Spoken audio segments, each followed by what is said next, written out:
Gente, vamos falar agora de um desdobramento, de algo que nós noticiamos aqui, que causou estranheza, mas a executiva estadual do Partido dos Trabalhadores decide suspender a filiação do presidente do PT em Isaías Coelho, ele que manifestou apoio ao pré-candidato a governador pela oposição do Progressistas, Joel Rodrigues Tássio Cruz. Exatamente, Tiago. A direção da sigla se reuniu antes de ontem e, por unanimidade, decidiu pela suspensão.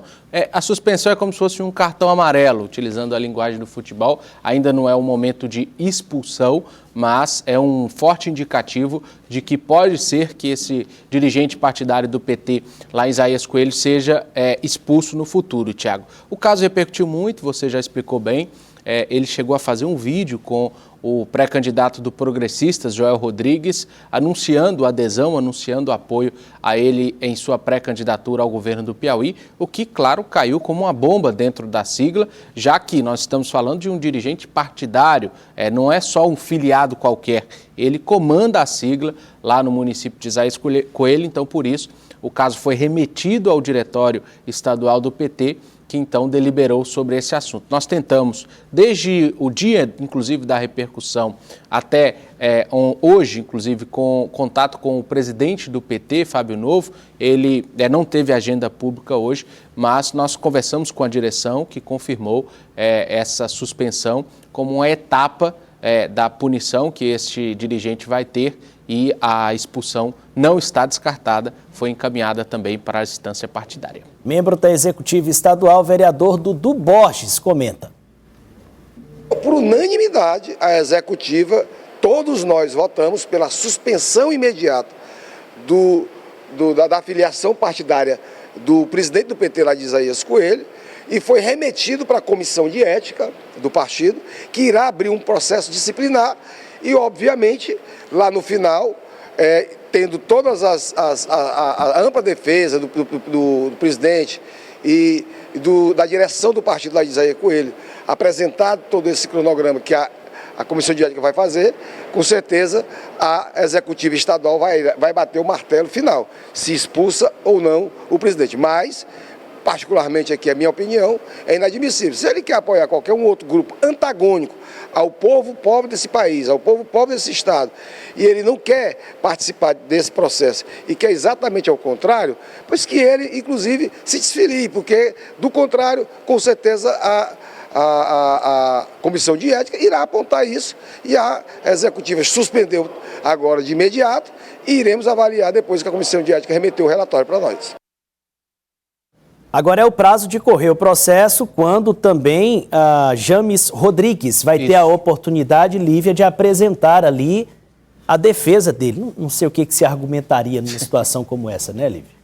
Tiago, não é como se fosse uma grande surpresa, né? Pelo fato de que não é necessariamente apoiar, por exemplo, um candidato ao Senado, do qual o partido não tem, né, diretamente, apenas partidos aliados, como é o caso do PSD e MDB. Não é anunciar um apoio a um deputado federal, estadual, não. É ao cabeça de chapa do próprio partido, que é o Partido dos Trabalhadores, em nome de Rafael Fonteles. Então, acaba, de fato, nesse caso, sendo muito contraditório, sendo muito complicado manter, né, fazer a manutenção dessa filiação. Se ele fosse apenas filiado, até que poderia ter uma argumentação, né, ter algum tipo de linha de defesa em relação a isso, mas como presidente do diretório, não vejo outro caminho, até como uma coerência da fidelidade partidária mesmo. Um detalhe... E saber do Tássio também, o que muda numa situação como essa, de você anunciar, por exemplo, apoio ao pré-candidato ao Senado na chapa de oposição? Tiago, aí a gente está falando de um nome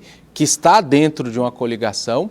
Por exemplo, vamos imaginar que ele do PT anunciasse apoio a Ciro Nogueira, está dentro de uma coligação, mas não se enquadra na infidelidade do partido, né? O argumento aí muito forte é a infidelidade partidária, porque o candidato a governador é do partido dele, né? E nós estamos falando de um colégio, Tiago, que não é um colégio, obviamente, que não é dos maiores. Isaías Coelho tem aproximadamente pouco mais de 5.500 eleitores, é um colégio pequeno, mas ainda assim é uma mensagem muito forte que você passa para todos os colégios, né? Os 223 colégios do estado, quando você faz esse anúncio. Eu tentava apurar ali com membros do PT hoje pela manhã nos bastidores o que teria levado a essa declaração, o que teria motivado a essa insatisfação e, de fato, o dirigente do PT, Isaías Coelho, estaria insatisfeito, o James Rodrigues estaria insatisfeito com a falta de acesso, vamos dizer assim, às instâncias superiores, ao diálogo com o governador, e essa falta de acesso e essa falta de diálogo teria levado ele a tomar essa decisão de declarar apoio a Joel Rodrigues. Mas ainda assim é um argumento que, como você disse, não tem nem o que argumentar, né? Acho que o único argumento que ele vai poder dizer é que não era ele no vídeo, que era o inteligência artificial, porque não se tem qualquer outra forma de argumentar a respeito. E mantém duas linhas, Tiago, interessantes, que a gente observa sempre que o PT atua. A primeira delas, a democracia interna. A situação vai ser dada ampla defesa, vai se discutir internamente, para só lá na frente deliberar a respeito de uma expulsão. Percorrer todas as instâncias. Exato, as instâncias partidárias. E um segundo momento, também uma marca da atuação do PT aqui no Piauí e em todo o Brasil, que é não tolerar este tipo de situação, este tipo de infidelidade interna, né? Então, por isso, essas duas linhas sendo mantidas e essa briga interna no PT já chegou até mesmo a gerar outros partidos, né? de pessoas insatisfeitas do PT, o próprio PSOL e outras siglas que surgiram de dentro do PT por insatisfação com a sigla. Então, é bem como o PT costuma atuar, historicamente é assim, e aqui no estado, nesse caso, também deve ser dessa forma. E o vereador Dudu também falou sobre a convenção do PT e da base aliada. É o primeiro ato oficial das candidaturas do time do povo. É a festa da democracia começando, propriamente dito, oficialmente, a partir das convenções, que é a homologação das candidaturas.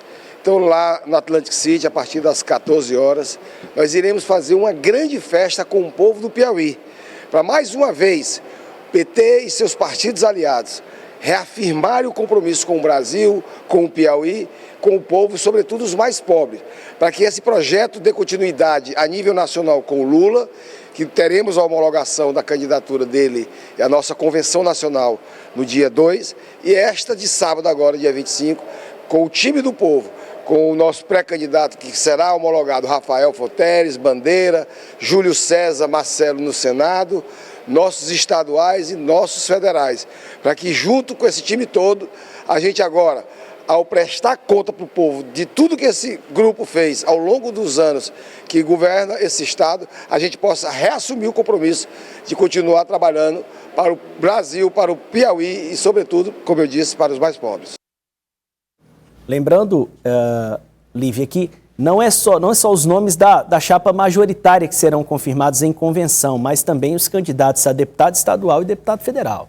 Isso, Tiago. Pelo Partido dos Trabalhadores, segue o mesmo parâmetro de ser sempre um a mais do que é o número total de vagas. Então, para deputados estaduais, são 30 deputados em exercício, então o número de candidatos de cada partido pode ir até 31. O Partido dos Trabalhadores, junto com a federação, junto com o PV e o PCdoB, possuem 31 pré-candidatos, que depois das convenções se tornarão candidatos, e para a Câmara dos Deputados, que são 11 vagas para a disputa da Câmara, vão ser também 11 candidatos, depois das convenções, do PV, PT e PCdoB, nessa federação que eles se encontram. Mas lá também vão ter outros colégios, né, outros partidos que vão efetivar essa disputa, assim como o PSB, o PDT, que diz que tem uma chapa federal, o PSD, o MDB e aqueles que acompanham o grupo da base governista nesta eleição. Tássio, essa movimentação para o fechamento das chapas, principalmente da chapa de federal, já foi concluída essa movimentação? Eu pergunto porque essa atração, o lançamento de algumas candidaturas, elas muitas vezes geram pequenos conflitos com base nos interesses do que cada legenda tem em determinado município. Exatamente, Thiago. Se a gente soma essa conta que a Lívia fez, de 42 candidatos proporcionais possíveis para cada partido e a federação, nós devemos ter aí aproximadamente 5 chapas, né, já que os 3 da federação formam uma. Na base, né? Na base. Então, nós podemos ultrapassar tranquilamente mais de 200 candidatos proporcionais dentro da base aliada. O PDT, alguns partidos ali não vão chegar a formar as 2 chapas, mas ainda assim a gente tem um número expressivo de candidatos. Esse momento que você citou, Thiago, é aquele momento que lista vai para lá, lista vai para cá, fulano desiste, ciclano assume. Lembrando que deste total, nós temos a obrigatoriedade de 30% das vagas ser ocupadas por mulheres. Então, vamos imaginar um cenário de que o partido não tenha as 11 candidaturas federais, por exemplo. Se ela tiver 6, ela vai ter que ter 30% destes 6 mulheres. Então, tem esse desafio também de preencher a cota feminina. Dentro da base, pelo que nós já apuramos, essa etapa de nomes serem rejeitados já passou. Tudo foi acordado, tudo foi dialogado, principalmente dentro da chapa da federação, que era a que tinha mais dificuldade. Por exemplo, o nome que a gente pode citar, Enzo Samuel, tentava ser candidato pelo PT, acabou sendo acomodado no PV. Eduardo Dragalana, que foi rejeitado, por exemplo, tentou se candidatar pelo PT, não foi aceito, chegou a se aproximar do MDB, agora será candidato pelo PSD. Então, assim, essa etapa de briga por vagas, ela já foi superada internamente com uma discussão.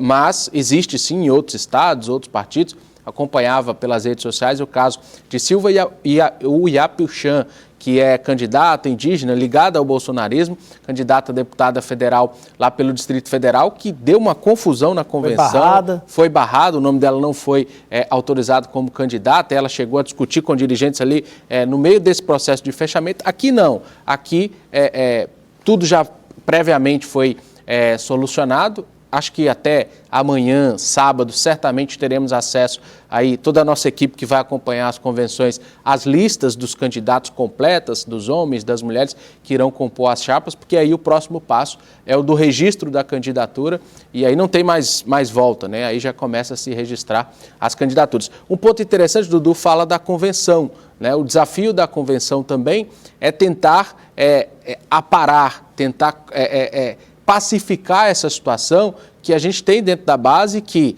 não todos os deputados apoiam os 2 candidatos a senadores. A gente vê em alguns momentos até os próprios candidatos ao Senado, em algum momento, discordando em alguns pontos. A gente teve episódio recente lá em Esperantino, que causa um atrito. Então, o desafio que Rafael Fonteles e toda a sua base agora vai ter é de evitar que esses atritos tomem uma proporção maior. A partir de agora é um time só, como disse o vereador Dudu, dessa parte, ligada ao governo, a oposição também terá suas chapas, mas eu acho que esse é o desafio, isso que vai ser interessante a gente observar detalhe por detalhe na convenção de sábado e a convenção do outro sábado e as convenções. Na verdade, a convenção é um marco importante, mas ela não elimina a necessidade de uma administração muito atenta, dos outros possíveis conflitos e situações que possam vir a existir. Porque, por exemplo, nesse esforço para a composição das chapas de federal, por exemplo, muitas vezes os partidos eles apelam para figuras que eventualmente nem eram cotadas, um vereador de determinado município para fortalecer uma chapa, mas ao mesmo tempo você tem outro nome fora do município e que vai terminar sendo prejudicado ali e às vezes está dentro da mesma base. Termina tirando o voto de outro e fortalece um terceiro que está concorrendo também livre. Isso faz parte do jogo.